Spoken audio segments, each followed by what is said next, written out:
mas lalong lalakas pa ang posibilidad na makuha ng Memphis Grizzlies itong si Yuki Kawamura. Ayon pa sa kanya, hindi na siya baguhan sa mga big man, especially kay AD. Sa katunayan nga raw, meron siyang nakasama sa B-League at yun hoy si Kai Sotto, 7'3". Si AD naman 7'4", hindi nagkakalayo, diba?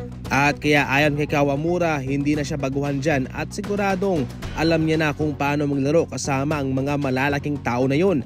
Maging si Zach Edey ay napahanga sa ginagawa ni Yuki Kawamura at sa kanilang practice nga ito'y nakalusot sa kanya, nakapuntos pa mga idol. Si Kawamura ay isang star sa B-League, former MVP, nag-average ng 20 points at respetadong manlalaro. Pero baliwala yan sa NBA, susubukan ka talaga nila kung ano yung laro mo doon, kung ano ang maibibigay mo sa mga puntong iyon at doon mismo magbabata yung kanilang desisyon kung ikaw ay kanilang kukunin. Ngayon, sa mga naging history na nitong si Yuki Kawamura at sa kanyang magagawa, di ba? Mayaman siya sa experience, mayroon na siyang experience sa mga big man. Yan mismo sa ngayon ang hinahanap nitong Memphis Grizzlies at maliban dyan yung kanyang kakayahan na makalusot sa mga screen dahil sa kanyang kaliitan. Magaling din siyang dumepensa, yung kanyang hustle and bustle, masipag at maski nga sa full court, ito'y dumidepensa. Kitang-kita naman talaga yung kanyang experience sa B-League at yung kanyang experience bilang isang MVP. Sa ngayon, ang magandang balita, siya ay nangunguna sa mga training camp candidates na makapasok sa official roster ng Memphis Grizzlies. Abangan na lang natin to mga idol.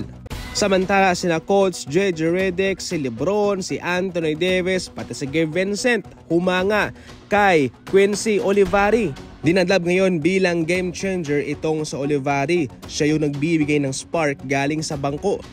Sa isang undrafted na manlalaro, napakalaki ng kanyang naibigay na performance sa Lakers. Sa loob ng 9 na minuto, siya ay kumamada ng 11 points, 5 rebounds and 2 assists. Grabe!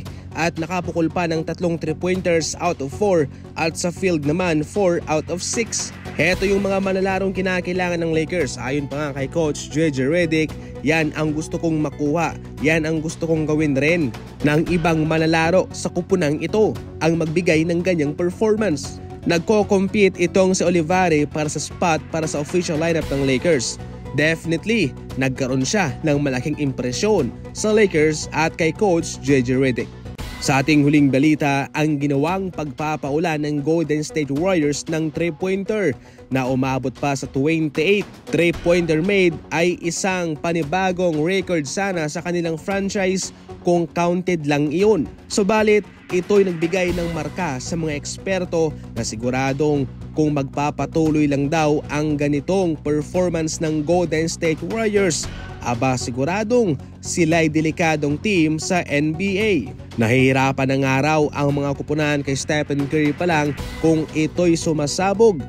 Siguradong sila'y mahirapan pa ng doble ng triple kung magpapaulan din ng 3-pointer ang mga kasama ni Stephen Curry. At posible nga yung mangyari gayong nasa Golden State na si Buddy Hield ang nangunguna sa 3-pointers made sa mga nakaraang season. So far, nagtagumpay si Coach Steve Kerr sa kanyang gustong mangyari na ang kanyang kupunan ay magiging high volume shooting sa 3-point line. At so far sa kalaban, nahihirapan sila kung ito'y na-execute ng Golden State Warriors.